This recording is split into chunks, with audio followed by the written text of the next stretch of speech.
After turning on the electric scooter, you have to check the 3-in-1 switch which control headlight, horn and turn signal.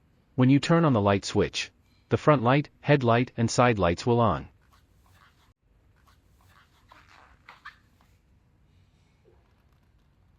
When you slide the turn signal button to the right or left, the corresponding turn signal will come on. When you press the horn button, the horn will sound. If you find that any of the buttons are not working, such as the lights and horn don't work at the same time, please check the 3-in-1 switch wire first.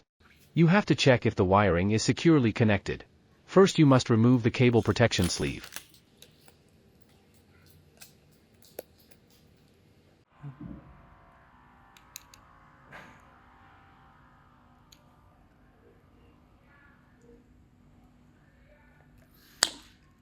When connecting, make sure the plugs are aligned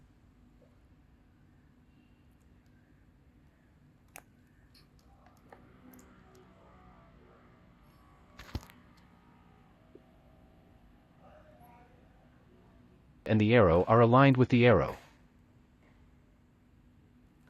If the buttons still do not work, the 3-in-1 switch may be broken. Please contact the service at EFGTEK.com to get after-sale service.